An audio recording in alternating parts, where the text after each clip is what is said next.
obviously invited, so call me back. Okay, I love you. Bye.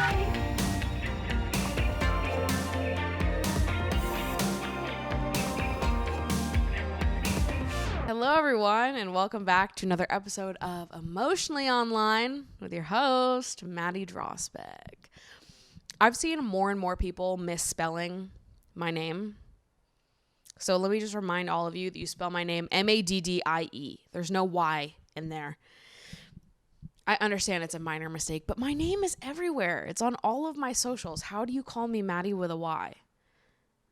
It just pisses me off.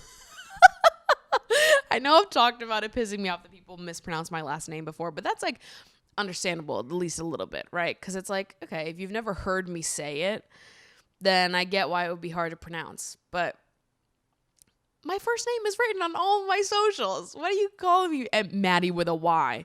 Maddie, babe. Also, I've seen more people, like, they'll try to call me by my government name. They'll try to call me thinking my government name is Madeline, that like my birth name is Madeline or Madeline. People write that all the time. That is not my name. I am not Madeline. I am not Madeline. I'm a Madison. Madison. Come on. Do I look like a Madeline or a Madeline to you? I feel like I've always thought this, but Madelines and Madelines are like, that's a proper ass name. Like, that's sophisticated as shit. Madelines and Madelines are fancy, right? Like, I feel like the Madelines and Madelines of the world have their shit fully together, on lock. They've never done a thing wrong in their entire lives. Prim and fucking proper. Madisons, however, are not that. Madisons are funky and fun and totally not sophisticated to put together, but in a funky and fun way. I don't know if I just see it that way because of that little cartoon girl, Madeline, who's always dressed like nice and proper in her orange or yellow dress. What was she? She was in England, I think. I don't know. I don't think I ever watched that TV show or read the book or whatever she's from. I just know her inside my head. She was proper, you know? Tea and crumpets and shit. She definitely was like she was in England. I just know it. But I think that's probably why I see Madelines or Madelines as being very proper, royal, fancy people. That's a compliment, though, to be royal and fancy. And I just think like Madison is a little bit more, I don't know. It's just a little different. But I'm like, do I look like a Madeline? Do I really look like that to you? Do you think my parents would have named me that? And there was that TikTok trend going around. My brain is just like boomeranging off of different thoughts right now. There's that other TikTok trend where people are talking about what their parents almost named them. And I think if I was going to be a boy, I was going to be Dylan. And the two other names that I've been told were possibilities for me, if it wasn't going to be Madison, was Shayna or Daisy, I believe. My dad wanted Daisy. My mom was like, no shot. She wanted Shayna. Or what's the other one that she likes? Cambria? Something like that? I don't know. Anyways, they ended up naming me Madison. And my dad was hesitant to name me Madison because he hates the nickname Maddie. And he was like, oh, if we name her Madison, everyone's going to call her Maddie. And I hate that name. And guess who was the first one to start calling me Maddie? I could have been a Madison. You guys could know me right now as Madison. But my dad started calling me Maddie. So here we are. I like Maddie, though. I mean, I could have decided at some point to start going by Madison again, but I didn't. Because even Madison seems a little bit too proper sometimes. It's cute, though. I like Madison. But I think I'm a Maddie. I'm already locked in here. It's been 25 years, so. It's like the other thing is that, now we're just thinking about names, is that when thinking about, like, if I ever get married, I've always said that I never wanted to change my last name. Because if I all of a sudden was like, Maddie Smith, Maddie... I'm looking at the last names on my books. Maddie Reed. Like, I'll be like, who the fuck is that? You know what I mean? Like, I I can't picture my name not being my name. Like, I am Maddie Drosbeck forever and always. If I ever get married, I will not change my last name. I'd be like, who the fuck? Who's this other bitch? I don't know her. I just feel like my name is very, very important to my identity. I can't explain why, but I feel like if I changed my name and I like changed my last name and took my partner's name, I'd be like, why? Who is this? I've never met this woman before. I've lived 25 years as a different woman. All of my, credits and accolades and successes in life have been accredited to Maddie Drosbeck. I would like to stick with her, okay? She's gotten me this far. Why the fuck would I take that man's name? I kind of don't like it. The whole like thing of taking your partner's last name. Some people like that. I hate it, to be honest. I would never even want anyone to take my last name. Right? Like if I got married, I wouldn't want my partner to change their name either. I'd be like, no, we're both different people. Like children is different, I guess, because people want their kids to have the same last name as them. Anyways, that's a little name deep dive for you on this fine Wednesday morning. I am going on a date tonight. I'm filming this video on Sunday. And I'm going on a date. I'm so excited. It's been like a month since I've been on a date.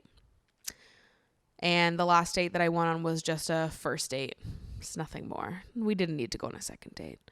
So it's been a while. I'm excited to meet someone new, meet someone cute, get a little drink, look at someone, flirt with them. That's always so much fun. I'm very excited. And then in 2 days, I'm going to Croatia. So actually, when you are watching this, I'm on my way to Croatia.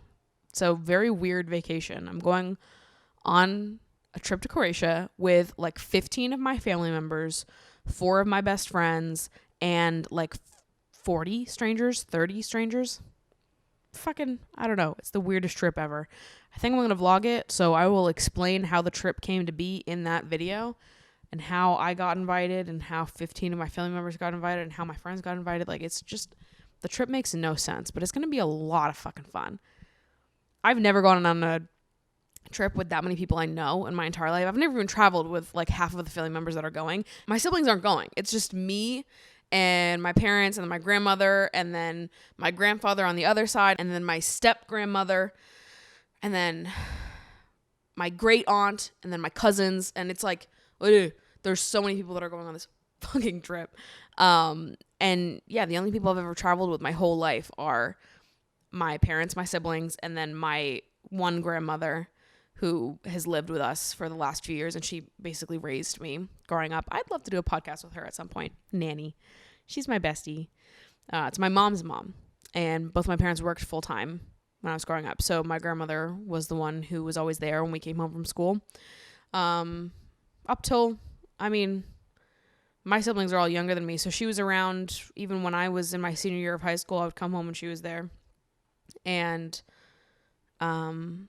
yeah, every day after school, I would sit at the counter with her and like debrief my day. She'd be watching Days of Our Lives soap opera and heating up like a mac and cheese lean cuisine. We'd sit there and talk. She was the first person I told about like any crush that I ever had.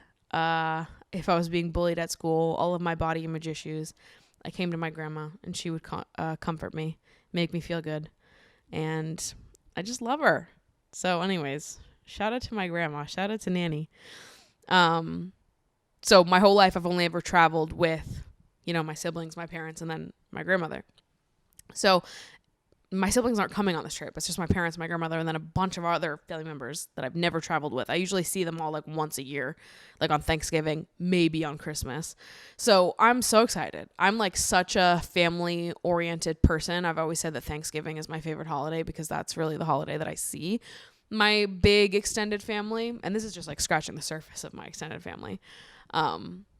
But I'm so excited to see everyone. It's gonna be so much fun, and then to have my friends there too. Oh, it's such a weird trip. It's gonna be so much fun. So with that being said, there will not be an episode next week because I will be in Croatia having a time, but I'll be back the week after. So don't miss me too much. I have YouTube videos queued up for when I'm gone, so there will be posts on my YouTube channel. So don't miss me too much, right? Because I'm still posting for you. Don't worry, there will be content. So I thought this week we could do a little bit of a chill advice episode. I know that last week I did a little bit of advice answering with Alex, and haven't really touched the advice box since the advice cast I did like 6 episodes ago. So there's quite a few requests in that box at this point. So I figured I would go through and try to answer a few more today. If you guys don't know, there is a box that you can submit questions, stories. You're in a fight with your friends. You want to know, who's right, who's wrong. You want to know what to do in a situation. You let me know, and I will maybe answer it. So it's linked in the description of all of the YouTube videos, and on the link tree in the Instagram at Emotionally Online Pod if you'd like to submit your story, submit your question. Before I get into the advice requests, though, I just have to talk about 2 things. 2 things and 2 things only. Thing number 1 is Addison Rae's father has made an OnlyFans. I learned this information against my will. I want no more information about Monty Lopez stored inside my brain, but I can't stop figuring things out about this man. Addison Rae, I'm telling you right now, I am a great confidant. If you would like to get something off your chest, let me know, because I would love to listen to you. I'll be a friend, a person you can rely on, shoulder to rest your head on. I need to know if you are okay and what you would like us to do, the Addison Rae Defense Squad, about your father. I'm starting it now. This is an Addison Rae defense podcast from this point forward. If my father was acting like that on the internet, I mean, if I was Addison, I'd be going balls to the wall. If I was Addison, first of all, there's only 2 options, right? Like, Addison's somehow taking option number 3, where she's staying completely silent. Or maybe there's 4 options. No, maybe there's 3. Addison's taking option number 3, where she's staying completely silent. I don't know how she's doing that. The other 2 options, which these are the 2 options that I think my brain will be fighting between, is option 1 would be airing that bitch out. I'd be on social media like, bro, fuck my dad. I don't know what the fuck that man is doing. And like bullying him on social media. That's option number 1. Like, you're like laughing along with everyone being like, thank you. Yeah, my dad's a fucking loser. Or option number 2 is seeing your parents act like this on social media sends you down such a deep spiral of embarrassment that your entire personality changes. And you just, I don't know what I would do. I just know that we need to support Addison Rae in this time of need. And I actually, like, Addison Rae, in my eyes, you can do no wrong right now. You could do the craziest shit on the face of the planet, and I'd be like, well, it's because her parents are acting like this. And would you act any differently if your parents acted like this? Like, I understand that you're trying to, your PR team really has you in line right now. You're not talking about it. You're not commenting on it. You're giving us nothing. And I get it. I get that maybe that is the right choice for you. But for me and for the people, I would like to know. I want to be in that group chat so fucking badly. I have never in my life wanted to be in a group chat as bad as I want to be in Addison Rae's friend group chat when dissecting what the fuck Monty is doing on social media. Wild. I feel so bad for them. I never want to know another thing about Monty Lopez. I want him to fall off the face of the planet. Okay? Maybe we should all start streaming Obsessed to show our support for Addison. This is just the vibe that we give off on our Addison Rae Defense Squad podcast club, okay? Addison Rae can do no wrong here because her parents are crazy. So that's our Monty Lopez update of the week.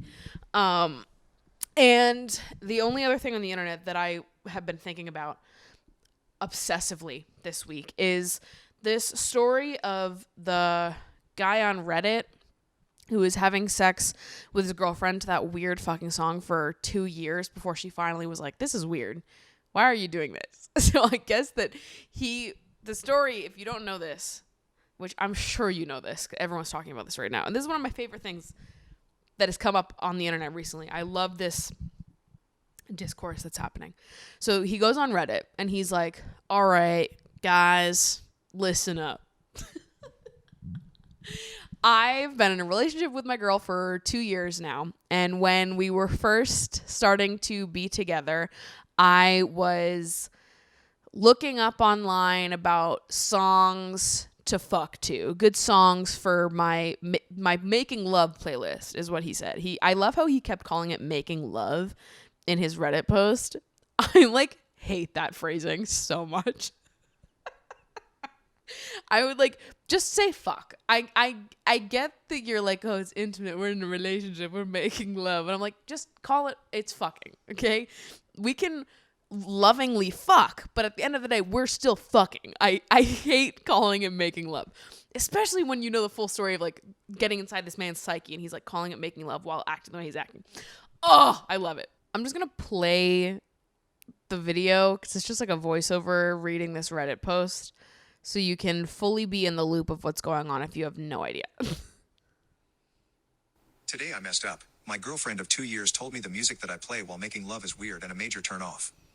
A little backstory. When I first started making love, I researched into ways to be better as I was a little stiff and pretty much had no idea what I was doing. I read online that you can play music and match the rhythm in order to put on a better performance. I searched love making songs and started slowly creating a playlist in which I was comfortable matching the rhythm. There are a few songs to my playlist, but it's one song in particular, which actually happens to be my favorite, that my girlfriend hates and say turns her off in a major way.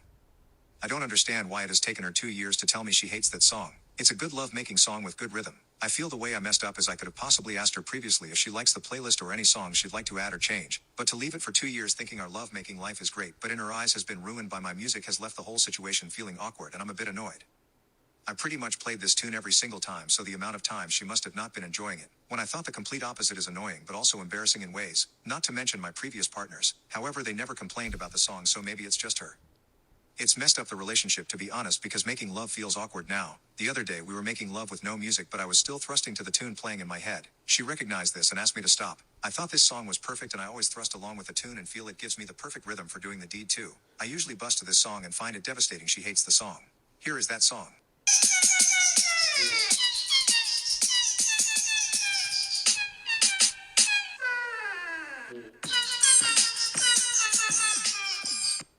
Okay. So that's the story, right? He thinks that this song is the best song to have sex to make love to, as he so eloquently puts it.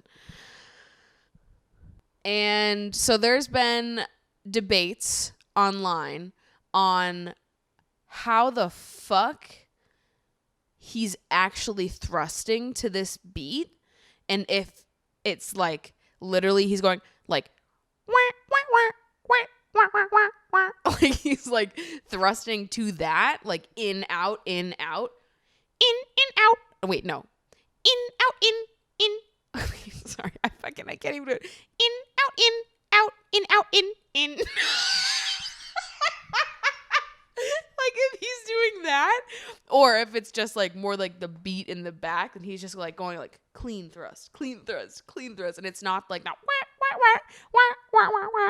that he's following. So people have been going back and forth, different hypotheses on what this lovemaking to this song looks like. What is he possibly doing? Like what is he thrusting to? Here are my thoughts. Whatever the worst option is the right answer. People are giving this man the benefit of the fucking doubt by being like, oh, it's probably just like, he's not going, wait, wait, wait, wait, wait, wait, wait, wait. It's more like, how am I going to, it's more like, wait, wait, wait, wait, wait, wait, wait, wait. You know what I mean? Like, it's like, people are giving him the benefit of the doubt and thinking that it's something more normal.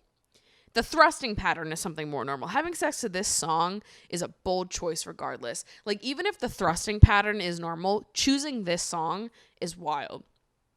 However, we know that it is not the more normal option. Whatever the worst option is, has to be what is actually going on here, because he says in his post that they had sex without music and he was hearing the beat inside his head and thrusting to that beat, and she recognized it and told him to stop.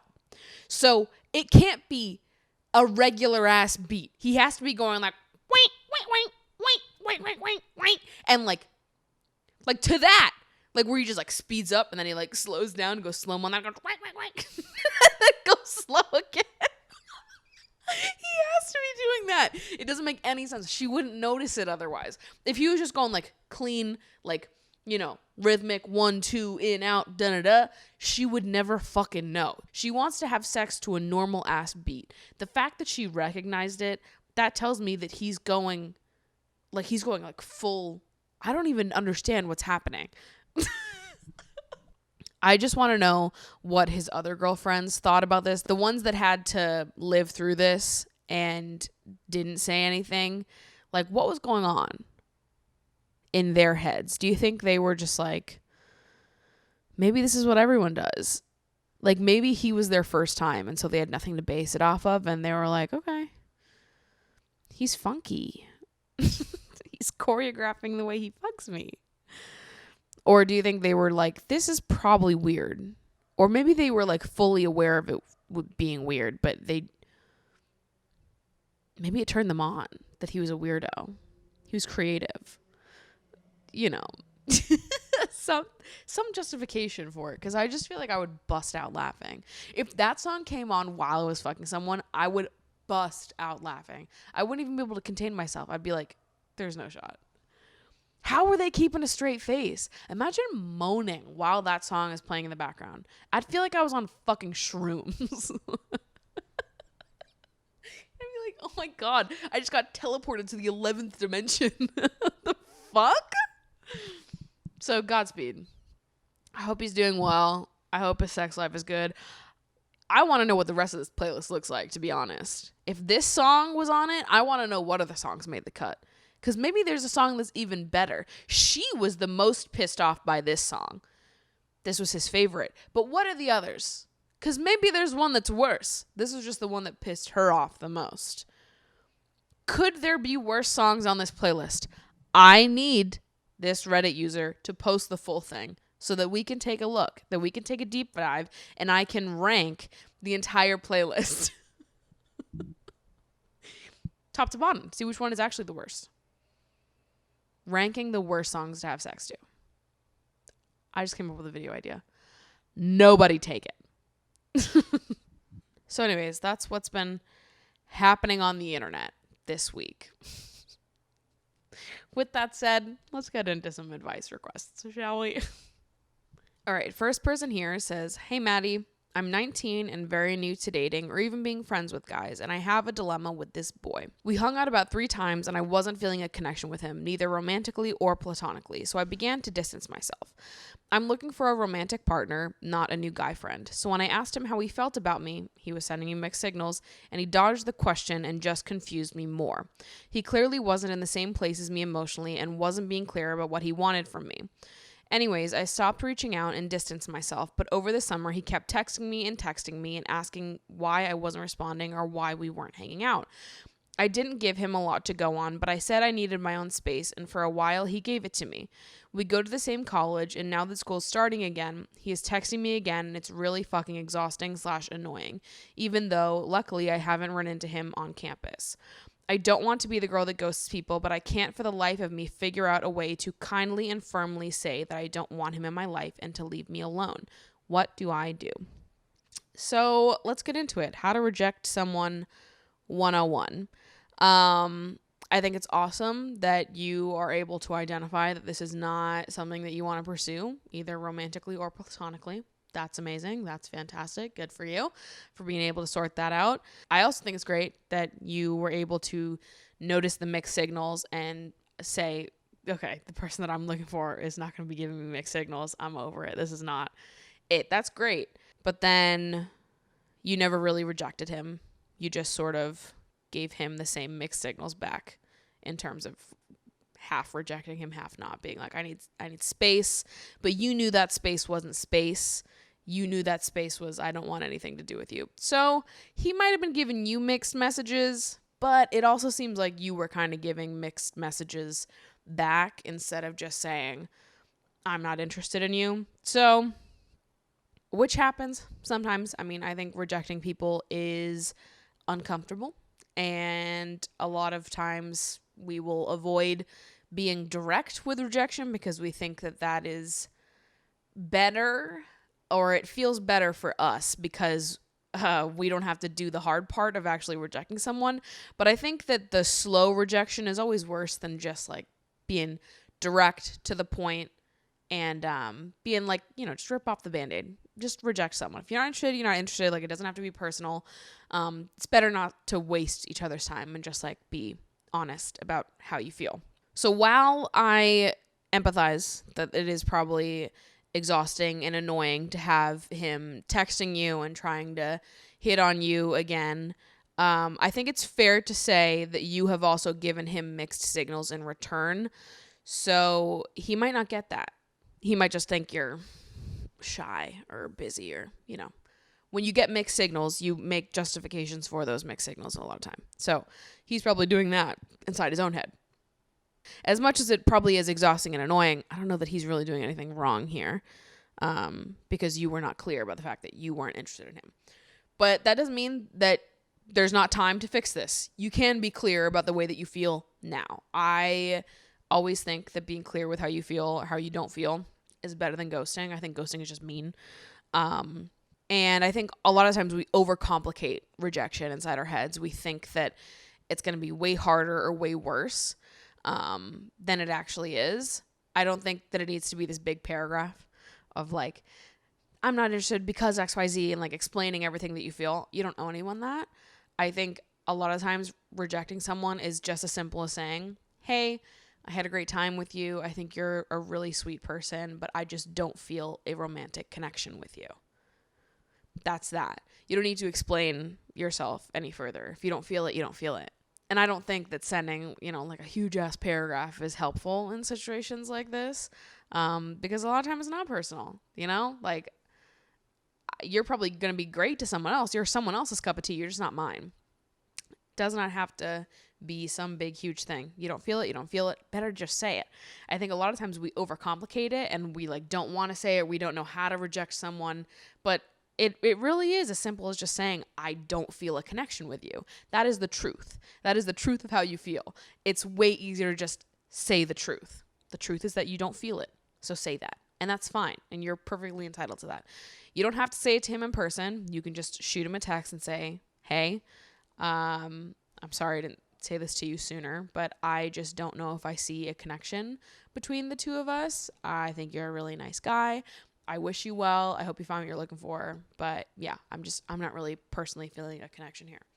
Leave it at that. That's it. It's over. Rejecting someone is never comfortable. It's never something that feels good because we don't know how the other person is going to react. We don't know if they're going to be really angry or really upset and want to take that out on us or involve us in the processing of those emotions. Or if, they'll just be fine. Like, thanks for letting me know. No hard feelings. We don't know how it's going to go, right? And that's part of why rejecting someone is so scary and feels so difficult, because it's like, well, geez, I hope that he takes it well, but he might not. And that's makes the whole process of rejecting someone scarier, because you don't want to hurt someone's feelings most of the time.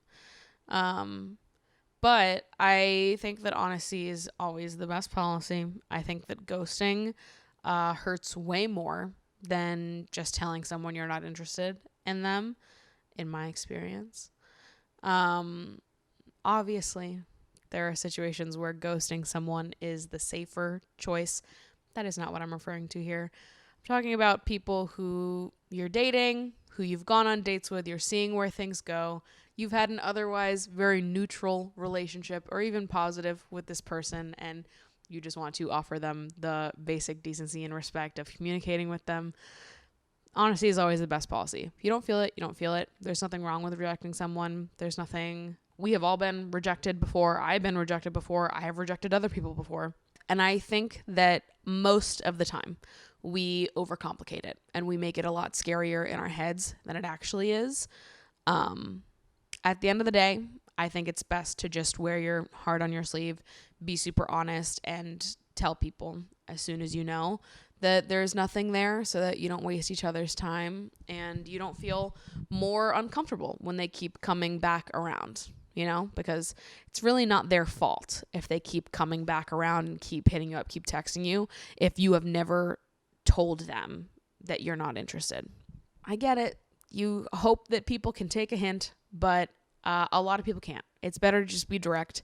So I would honestly just text them and be like, hey, you're really sweet. I enjoyed going out with you earlier this summer. I don't want to waste any more of your time, though. I don't really see a romantic connection with us, but I really hope you find what you're looking for and that you have a great time at school this fall or whatever the fuck. Doesn't matter.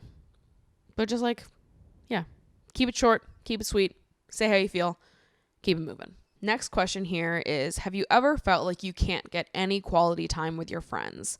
Everyone is just too busy, or they always want to bring their partner to join hangouts. Recently, I've been feeling kind of lonely and frustrated. I am a confident woman and never minded being a third wheel in social situations, like tagging along with a friend and their partner. But recently, I'm feeling sad that we haven't had quality one-on-one friendship time. And when it comes to my single friends, being an adult sucks. Everyone has crazy work schedules, me too, and I don't see friends as often as I would like. Maddie, have any advice on how to shake this feeling of loneliness and frustration? I start to question if I am that happy being single or if I need to make more friends. What should I do? Yeah, it's hard being the single friend. This is coming from someone who is usually the only single friend. Most all of my friends are in long-term relationships and have been for a long time. Like I said, long-term. I'm usually the only friend who's single in like long stretches of time. I am not someone who usually has plans. If I have plans, it's because I made them. It's not like I have like a go-to friend group where it's just like assumed that we're gonna hang out every weekend. Most weekends I'm by myself. I spend most of my life by myself, and I do enjoy being alone, so it doesn't bother me that much, but sometimes it does. Sometimes it does get to me. And I think in the times that it does get to me, it's when it's a weekend and I wish that I had someone to rely on for plans, but I just don't. All of my friends are in relationships. It's like when you have that person that you just like, you don't even have to speak to each other to make plans. You just assume that you'll be together. I've had friendships in the past where we've been like this, where we were both single and we did everything together. Old roommates of mine mostly, because we lived together. So it was like we did everything together. Every weekend, like if we had nothing to do, we were with each other. And even if we did have stuff to do, we would invite each other.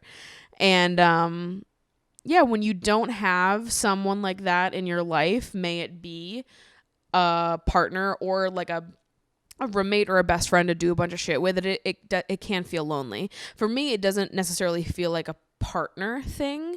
It's nice to have just like a person that your life is very intertwined with. My life really isn't intertwined with anybody's right now. Obviously, I have a lot of friends that I see very frequently, but there's no one that I'm like super tied to. Our schedules are tied together. We see each other on like a loop every week. I guess the closest I have to that is I do trivia every Wednesday with my friends. But other than that, that's the only like every week regularly we're doing something. Like other than that, like that's it. So I get you.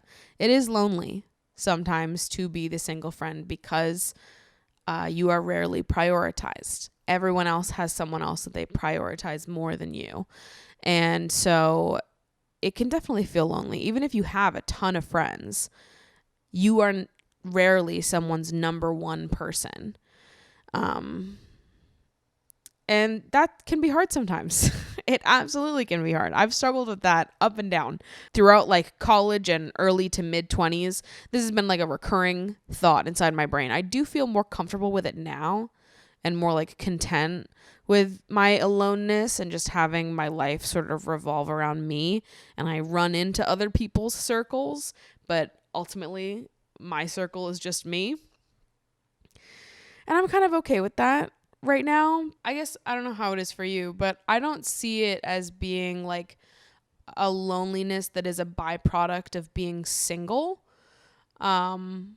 I see it more as like a loneliness that comes from a byproduct of being like a very independent person and not having your schedule like interlinked with someone else's. Because when my schedules were really linked with other people's and I saw them all the time because we just lived a similar life, I didn't feel the way that I do now. But also there were cons to being so interlinked with other people like that. So we all go through phases of our life where maybe our life is super connected with a roommate. We're in college. We're in the same classes as people. Like our lives are super connected with those people. It's just like a scheduling thing. And you'll go through phases of your life where your schedule is not linked up to anyone else's schedule that you really are. If you're single, while your life is not synced up to anyone else's, like you're going to feel lonely. And it doesn't feel like a byproduct of being single. It feels more like a byproduct of your schedule, your life not being linked up with someone else's. And I think I just always try to remind myself that like that is temporary and that we all go through phases of life where our schedules are unlinked and linked, and friends will enter relationships that they'll be so consumed by and they'll sort of forget about you and put you on the back burner, but everyone comes back around.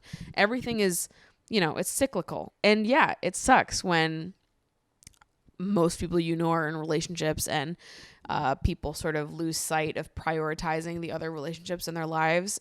It happens to everyone though. So that's the thing, is that I'm always just trying to remind myself that it's temporary. Like you hope that when your friends enter a relationship that they're not going to like fall off the face of the earth, but sometimes it happens. And people are just excited about this new relationship. They sort of forget about nourishing their one-on-one friendships, or every time you try to hang out, they're inviting their partner to come along. I fucking get it. It's irritating as shit. It pisses me off. But I just try to give people grace and compassion and be like, you know what? I'm cool being the third wheel for now. But I just try my best to remember that it's temporary, give people grace and compassion to be a less attentive friend, to be a less regular friend while they figure out this new balance of, balancing a relationship and their friendships. If, you've been friends with someone for a long time, they've been in a relationship for a long time and they're still not figuring out that balance, I think it's fine to have conversations with people about being like, okay, I'm feeling a little neglected in our friendship.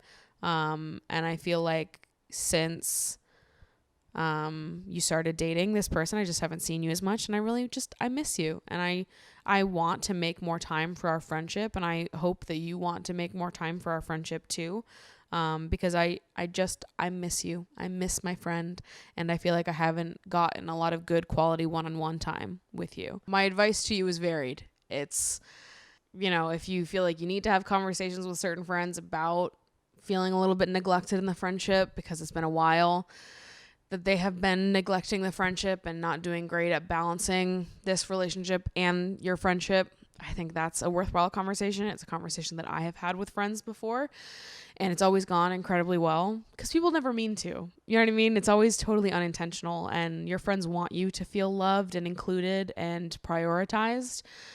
But life is hard, and sometimes people are bad at balancing things and they don't even realize it because they're like so sucked into their relationship. And us single people get the brunt of it. And the other part of my advice is to give people grace and be compassionate towards people while they're in those like transitional periods of their lives where maybe they're shitty at balancing friendship and a new relationship, and give people time to figure it out and just know that everything will pass. Everything is just transitional, and we'll go through periods of our life where our schedules are very intertwined with people, both friends and also partners. There will be times where we're in relationships and maybe we're the ones neglecting our other friends, our other single friends.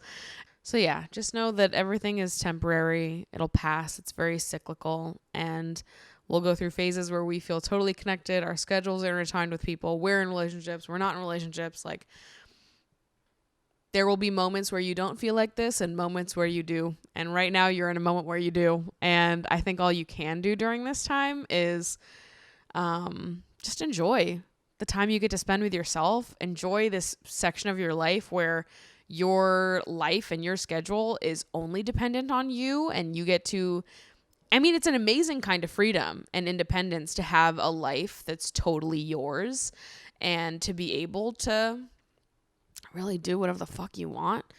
And obviously, like, hang out with friends, invite friends along for the journey. But for the most part, you're functioning in, like, your own circle, and you're running into other people's circles every now and again. But you're enjoying your own life and building up, focusing on yourself for now. And I think that's great, you know, because we won't be in these periods forever. This isn't a forever thing, right?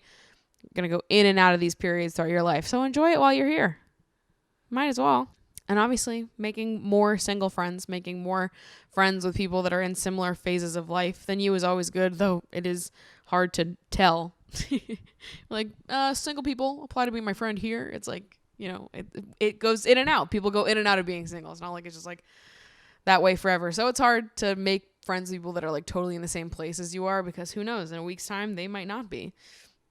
But could be worth putting some more time into the friends of yours that are single. Maybe, you know, these other friends are distracted with their relationships or boyfriends and you're feeling like you need one-on-one time. Like, maybe this is a sign to pour your energy into this new friendship, this person who you're sort of an acquaintance with that you hung out with maybe once or twice.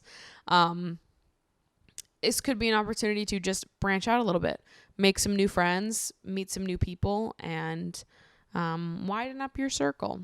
I'm just going to do one more because I just talked for a long time, and I'm trying to make this episode kind of short because I've got a lot to fucking do before I go to Croatia. So the last question I have here says, I have been on a long journey of finding self-love and self-worth, and have finally come to a place where I feel happy and content and proud of the person that I have become. I think I'm great, my friends think I'm great, etc. But how do you reconcile with the idea that even then, when you believe you are an incredible catch and are deserving of love and want love, there aren't people externally that love you in return in terms of dating or romantic interest? I feel like I'm putting in the work to be open and authentic within the dating world, to be a good partner for myself and others, but find it hard and discouraging when every man seems to be uninterested. For background knowledge, I am 21 years old and have never had a romantic partner or interaction with another man. My friends say I'm just a late bloomer and the person who is meant for you will find you one day, but I don't know how to navigate still wanting love now and not having any options because everyone I've ever been interested in hasn't liked me back. I think what I would say here is you have to make sure that when you are working on becoming your best self, you're working on your self-esteem, you're working on your communication skills, you're working on, you know, how you show up in relationships, processing all this shit, whatever, all of which is great. It's great internal work. Just because you're doing that doesn't guarantee a relationship. And I don't think the goal of doing that internal work should ever be a relationship. It should just be to get to enjoy all of those beautiful, wonderful things as yourself, as you are, to have higher self-esteem, to exist as someone who is a better communicator, who is able to show up in all of your relationships as, you know, a better, more present partner, friend, whoever. I think that, there's also never going to come a time or place where we're all just like done. We're fully evolved into our best selves and everyone loves us and life is great. You know what I mean? Like, working on yourself, doing like the internal work and healing and self-reflection, that benefits you. The thing you get, the prize that you get out of that is being a better you, being happier, being able to give more in your relationships and your friendships. Yes, it will greatly benefit your relationships, being able to work on your communication skills and boundary setting, all of this. That's going to greatly benefit you when you do enter a partnership with someone. But just because you are working on those things and you are getting better at those things and you're growing and you're, you know, leaning into your best self, that doesn't guarantee a relationship. And I think that we are sort of selling ourselves short when we believe that if we only change this about ourselves, then someone will love us. I just don't think it works like that. The thing is that you're lovable always. You were lovable before you ever started working on those things. You're lovable in the process. You're lovable now. You'll be lovable down the road as you grow and change even more than you do right now. But you have always been lovable.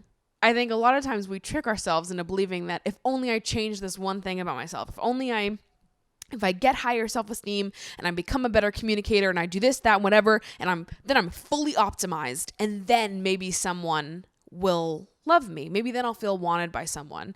And we trick ourselves.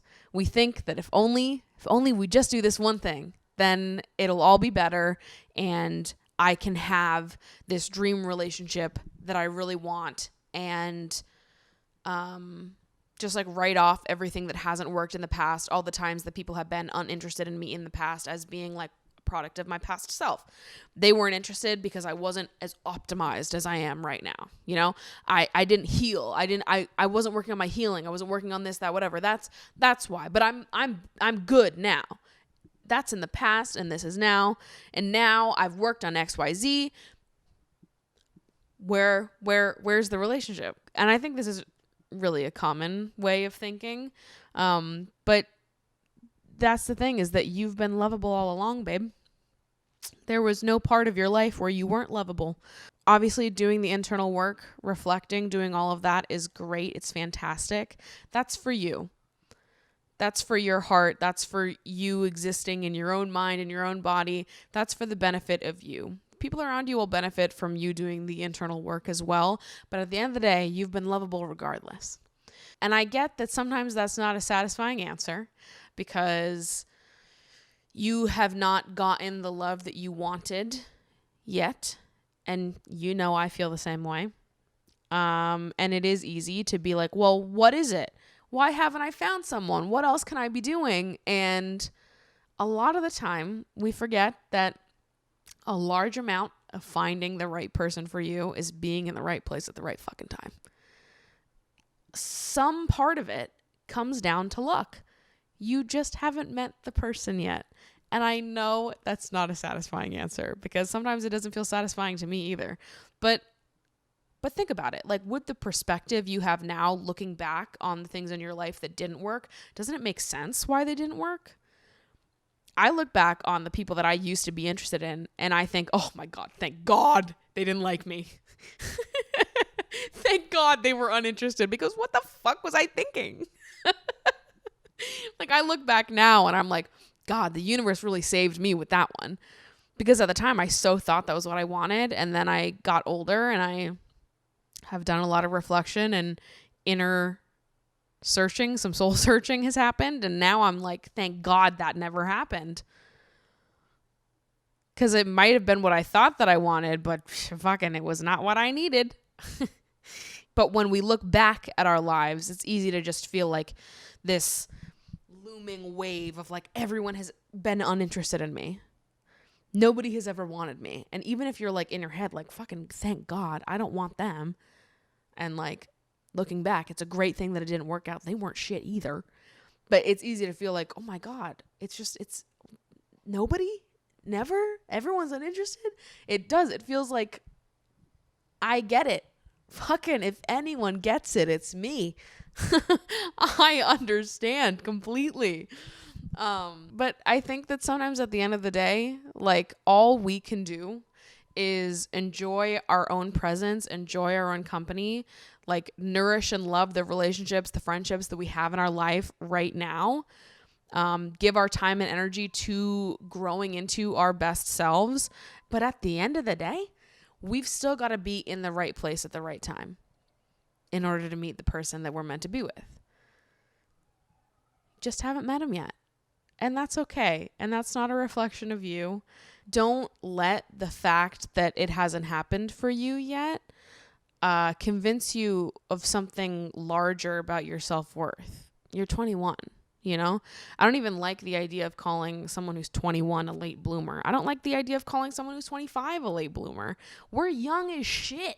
It is wild that we like expect by the time we're 18 to have experienced all that. I think that's just like a young person mindset, where when you're in the moment, where you're like in high school, you're like, yeah, I have to do this by this age. Then you're in college, you're like, I have to do this by this age. Then you get a little older and you're like, what the fuck was I talking about? We didn't have to do any of that shit. And at the end of the day, a lot of it comes down to luck.